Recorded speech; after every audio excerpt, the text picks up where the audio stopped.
Good morning students.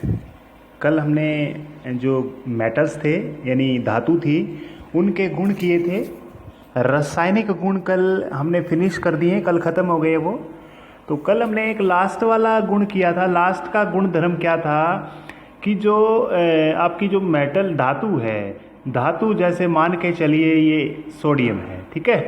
और आपको पता है जो धातु है वो इलेक्ट्रॉन को देती है, तो यानी सोडियम जो है इसने एक इलेक्ट्रॉन दे दिया था और क्लोरीन है उसने एक इलेक्ट्रॉन ले लिया था।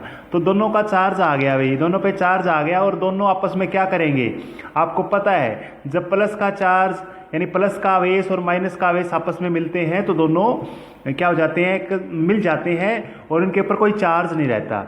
तो ये हमारा क्या बन गया बच्चों, ये NaCl बन गया, एक ये यौगिक बन गया। इसको यौगिक बोलते हैं। क्या बोलते हैं इसको बच्चों? इसको हम यौगिक बोलते हैं बच्चों। क्या बोलते हैं इसको? यौगिक, ठीक है। देखिए आयनिक यौगिक बोलते हैं इसको। तो आयनिक यौगिक क्या होते हैं, देखिए सबसे पहले हम इसके अंदर पढ़ते हैं बच्चों। आयनिक यौगिक वे यौगिक जो धातु से अधातु में इलेक्ट्रॉन के स्थानांतरण से बनते हैं। यानी धातुएं क्या करेगी, धातुएं मान के चलिए 2, 8, 10 और 11 ये इलेक्ट्रॉन दे देती थी। यानी पीछे किया था हमने वीडियो में, ये एक इलेक्ट्रॉन दे देगी ये धातु। मैग्नीशियम भी कुछ ऐसा ही करती है। 12 होते हैं इसमें, कितने होते हैं? 12। ये भी दो किसको देगी ये? अधातु को बच्चों। किसको दे देगी ये? अधातु को। और जब ये दे देंगी ना, देने से आपस में क्या बन जाएगा? आयनिक यौगिक बन जाएगा। उसको आयनिक यौगिक कहलाता है बच्चों, ठीक है। जैसे मैग्नीशियम के पास 2 इलेक्ट्रॉन थे फालतू, क्लोरीन के पास लास्ट में 7 थे। तो इसमें 2 क्लोरीन भाग करके आएंगे, तो यानी क्लोरीन 2 जो जिसमें 7 हैं, एक मैग्नीशियम इसको इलेक्ट्रॉन दे देगा, एक इसको दे देगा। यानी कहने का मतलब ये हो गया बच्चों, मैग्नीशियम के दोनों इलेक्ट्रॉन 2 क्लोरीन ले लेंगे। तो इस तरह से देखिए ये क्या हो जाएगा, एक यौगिक बन जाएगा, ठीक है। समझ में आ गया? ये तो बिल्कुल आसान है। तो आयनिक यौगिक है ना, वेरी वेरी इंपॉर्टेंट है। इसके क्या गुण धर्म होते हैं, गुण धर्म कई बार पेपर में आता है बच्चों, ठीक है। तो देखिए आयनिक यौगिक मैंने लिखे हुए हैं। सोडियम क्लोराइड लिखा हुआ है, देखिए यहाँ पर सोडियम क्लोराइड है, मैग्नीशियम क्लोराइड है, कैल्शियम क्लोराइड है, लिथियम क्लोराइड है, ठीक है। ये आपको सिंबल आते होंगे, हमने 9वीं में किए थे बच्चों, ठीक है। भौतिक प्रकृति करते हैं बच्चों। भौतिक प्रकृति क्या होती है, इसके गुण कर रहे हैं हम, किसके? आयनिक यौगिकों की। पहला गुण है भौतिक। भौतिक मतलब दिखने में कैसे होते हैं वो। तो याद रखना है, जो आयनिक यौगिक होते हैं ना, ठोस होते हैं, थोड़े कठोर भी होते हैं और भंगूर होते हैं। भंगूर का मतलब क्या होता है बच्चों? भंगूर का मतलब ये होता है आसानी से 2 भागों में टूट जाते हैं। जैसे है ना, लचीलापन नहीं होता उसके अंदर। जैसे चौक का टुकड़ा एकदम से अगर आप उसको तोड़ोगे ना, वो ये नहीं है कि लचीला होकर टूटेगा, नहीं, एकदम से टूट जाता है। तो वही बात इसमें होती है। जो भौतिक गुण होते हैं आयनिक यौगिकों के, वो भंगूर होते हैं, यानी आसानी से चिटक जाते हैं, टूट जाते हैं, 2 भागों में बंट जाते हैं। भंगूर का मतलब समझ में आ गया क्या? भंगूर का मतलब है कि वो है ना, टूटेंगे बिना मुड़े टूट जाते हैं। जैसे चौक का एग्जाम्पल ले लो बच्चों। आप चौक को है ना, अगर आप चौक को तोड़ोगे तो बच्चों क्या होगा, जैसे थोड़ा सा मुड़े तो गए नहीं, वो सीधा ही टूट जाएगा ना, उसी को बोलते हैं भंगूर। देखिए धन और ऋणायन के बीच में मजबूत आकर्षण बल होने के कारण ये ठोस और कठोर होते हैं। अब ये पेपर में कई बार आता है कि जो आयनिक यौगिक होते हैं ना, आयनिक यौगिक कठोर और ठोस क्यों होते हैं? तो रीजन क्या है, उनके बीच में जो आयन होते हैं ना, एक प्लस का आयन यानी धनायन और ऋणायन होते हैं ना, उनके बीच में आकर्षण बल बहुत ज्यादा होता है। इसकी वजह से ही वो क्या होती है, वो कठोर होते हैं बच्चों, ठीक है। अब गलनांक की बात करेंगे और क्वथनांक की बात करेंगे। गलनांक होता है बच्चों मेल्टिंग पॉइंट, क्वथनांक होता है बॉइलिंग पॉइंट। तो आयनिक यौगिकों का जो गलनांक और क्वथनांक होता है ना बच्चों, बहुत ही ज़्यादा होता है, ठीक है। पहले कम होता था, पहले कम, जैसे अलग अलग मेटल थी, धातु थी और नॉन मेटल थी, वो अलग था, लेकिन अब बहुत ही ज़्यादा हो जाता है, ठीक है।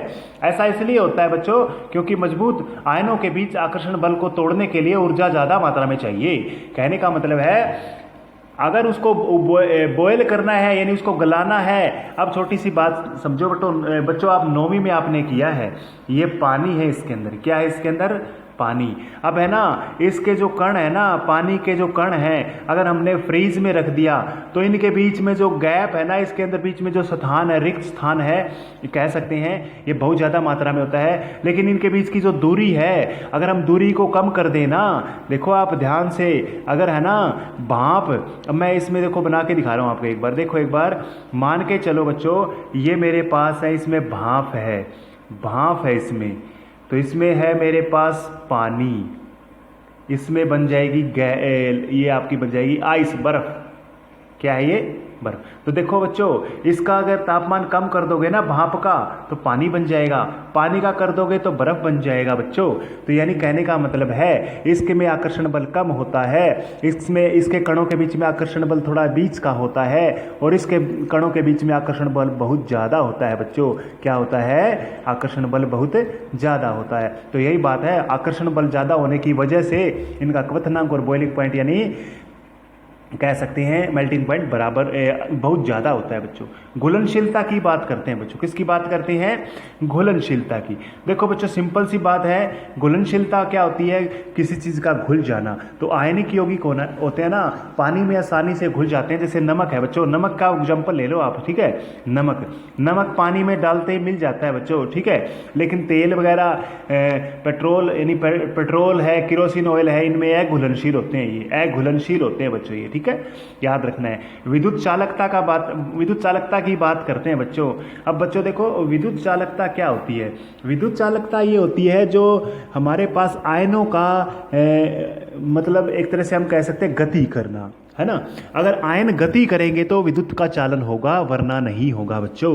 ध्यान दो मुझे इस बात पर कि अगर किसी भी कोई भी आपका यौगिक है, अगर उसके आयन फ्री है ना, अगर इधर उधर चल सकते हैं तो हमारा विद्युत आवेश चलता है, यानी विद्युत चालकता होती है उसके अंदर, क्योंकि इलेक्ट्रॉन का इधर उधर फ्लो होना ही तो बोलते हैं। यानी अगर हमारे इलेक्ट्रॉन इधर उधर चले जाएंगे, यानी चार्ज कह सकते हो, इलेक्ट्रॉन के ऊपर नेगेटिव चार्ज होता है ना।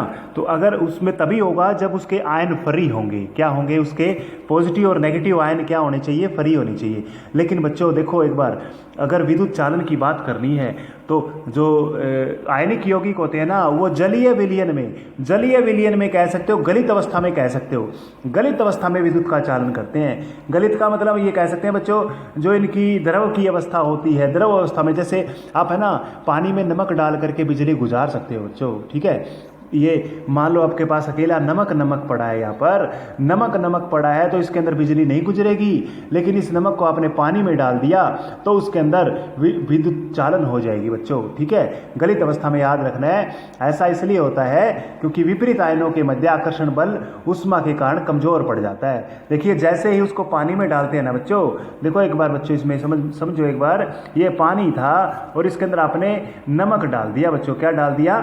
नमक। तो इसके जो आयन है ना, इनके कणों के बीच में आकर्षण बल कम हो जाता है, और कमजोर पड़ जाने की वजह से आयन क्या हो जाते हैं? इसलिए आयन स्वतंत्र रूप से गमन करते हैं। और मैंने आपको बताया है बच्चों, अगर आयन गमन करेंगे तो विद्युत पास होगी, वरना नहीं होगी, ठीक है। आयन तभी गमन करेंगे जब उनके बीच में आकर्षण बल क्या होगा? कम होगा। अगर आकर्षण बल ही कम नहीं होगा तो आयन कैसे गति करेंगे? तो यानी उनकी जो ठोस अवस्था होती है ना बच्चों, ठोस अवस्था में कह सकते हो वो गति नहीं करेंगे। लेकिन द्रव अवस्था में, कहने का मतलब जब उसमें पानी मिला दिया जाए तो वो गति करेंगे, उसके अंदर आयन, और आयन गति करेंगे तो विद्युत का चालन होगा, ठीक है।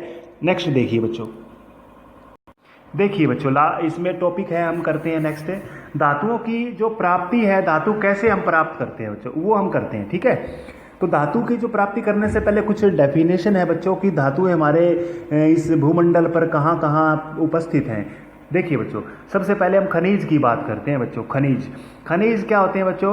पृथ्वी की जो भूपर पट्टी होती है ना, ऊपर वाला भाग है, पृथ्वी का जो ऊपर वाला भाग है, ऊपर की जो परत है, उसके अंदर प्राकृतिक रूप में पाए जाने वाले तत्वों या यौगिकों को क्या कहते हैं? खनिज कहते हैं बच्चों। क्या कहते हैं? खनिज। उसके ऊपर पाए जाते हैं, ये बिल्कुल ऊपर वाली परत के ऊपर, ठीक है।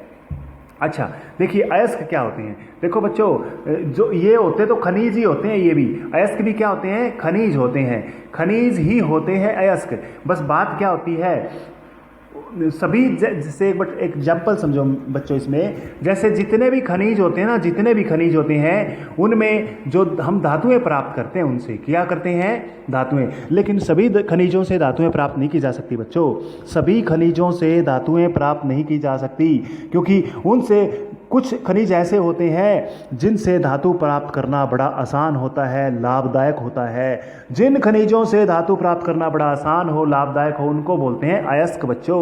क्या बोलते हैं, अयस्क। एक बात ध्यान से सुनो बच्चों, जितने सारे खनिज है ना, सारे के सारे खनिज अयस्क नहीं हो सकते, ठीक है, सारे खनिज अयस्क नहीं हो सकते, क्योंकि सभी खनिजों से प्राप्त करना आसान नहीं होता। काफ़ी सारे ऐसे होते हैं खनिज जिसमें मुश्किल होता है और लाभदायक भी नहीं होता। तो कहने का मतलब ये है बच्चों, जिनसे लाभदायक होगा, जिनसे आसानी से हम प्राप्त कर सकेंगे, ऐसे खनिज जिनसे धातुएं आसानी से प्राप्त कर सकेंगे, उनको ही हम अयस्क कहेंगे बच्चों। क्या कहेंगे, अयस्क कहेंगे। ठीक है, देखिए इसमें लगभग जितनी भी धातुएं हैं पृथ्वी के ऊपर, पृथ्वी की भूपर पट्टी ऊपर वाले भाग पर पाई जाती है, वे दो अवस्था में पाई जाती है बच्चों। ठीक है, अब देखो बच्चों, मान के चलिए क्लास का एग्जाम्पल लेते हैं बच्चों, अपनी क्लास का। कुछ बच्चे ऐसे होते हैं जो अकेला रहना पसंद करते हैं बच्चों।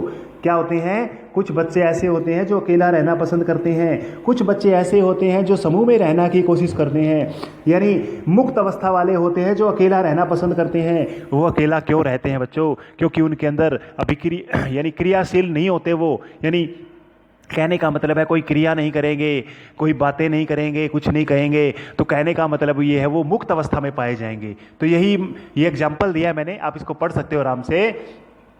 वे धातुएं जो कम अभिक्रियाशील होती हैं, यानी जो धातुएं कम अभिक्रियाशील होंगी ना, किसी दूसरे से अभिक्रिया ही नहीं करेंगी। जैसे सोना है, चांदी है बच्चों, सोना चांदी ये है ना, प्लेटिनम, ये मुक्त अवस्था में पाई जाती हैं बच्चों। यानी कहने का मतलब ये किसी से अभिक्रिया करके नहीं पाई जाती बच्चों। ठीक है, यानी इनके आगे पढ़ेंगे इसमें दूसरी अवस्था कौन सी है, संयुक्त अवस्था। अब संयुक्त अवस्था से आपको पता लग जाएगा कि मुक्त अवस्था का मतलब क्या था। देखिए संयुक्त अवस्था में कौन सी पाई जाती हैं, जो बच्चों जो बीच की होती हैं, जो बीच की अभिक्रियाशीलता श्रेणी में आती हैं, और जो सबसे ज़्यादा अभिक्रियाशील श्रेणी आती हैं, तो वो क्या पाएंगी, समूह में पाएंगी, संयुक्त पाएंगी बच्चों। देखो छोटी सी एग्जांपल मैंने आपको इसमें दिया है, जिससे पोटेशियम है, सोडियम है, कैल्शियम है, मैग्नीशियम है, एल्यूमिनियम है, जिंक है, आयरन है। ये है ना बच्चों, आपको अकेली नहीं मिलेंगी भूपर्टी में ये अकेली नहीं मिलेंगी बच्चों, इनके साथ कुछ न कुछ कंपाउंड मिलेंगे। कंपाउंड इनके कंपाउंड की फॉर्म में मिलेंगी, यानी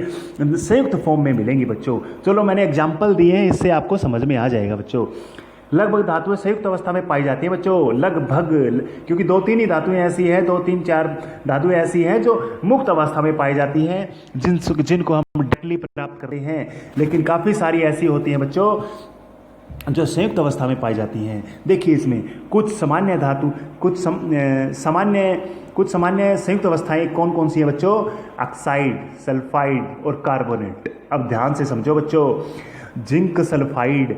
अब बच्चों जिंक है ना, धातु आपको अकेली नहीं मिलेगी, ये सल्फाइड के साथ में अभिक्रिया करके ये मिलेगी, या फिर ये ऑक्सीजन के साथ में अभिक्रिया करके जिंक ऑक्साइड के रूप में मिलेगी। अब क्या करना पड़ेगा, इस ऑक्सीजन को हटाना पड़ेगा, उसमें सल्फाइड हटाना पड़ेगा, तब जाके आपको जिंक मिलेगी। समझ में आ गया। जिस तरह से लेड है ना, लेड भी ऐसे ही कुछ है, सीसा बोलते हैं इसको, सीसा भी आपको अकेली मुक्त अवस्था में नहीं मिलेगी, इसके साथ भी या तो सल्फर मिलेगा या ऑक्सीजन मिलेगा।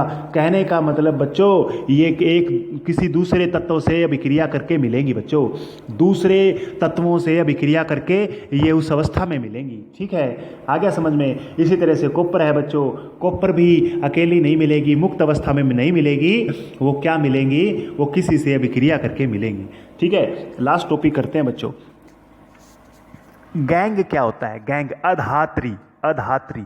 बच्चों जो धातुएं होती हैं ना, यानी धातुएं हमें किससे प्राप्त करते हैं बच्चों, ऊपर बताया था मैंने, अयस्क से प्राप्त करते हैं। तो बच्चों जो अयस्क होते हैं ना, उनमें काफ़ी सारी अशुद्धियाँ होती हैं। क्या होती हैं, काफ़ी सारी डस्ट होती हैं। ठीक है, इसमें बात कर रहा हूँ मैं अयस्कों की, डस्ट, मिट्टी, धूल मिट्टी वगैरह होती है ना, उसको हम गैंग कहते हैं। क्या कहते हैं, गैंग यानी अशुद्धियाँ को बोला जाता है बच्चों। ठीक है, अयस्कों में जो विद्यमान होती हैं अशुद्धियाँ, उन्हीं को हम गैंग कहते हैं बच्चों। क्या कहते हैं, गैंग कहते हैं। तो बच्चों यही आज का टॉपिक था, इसको उतारो और उसको लर्न करो। थैंक यू बच्चों।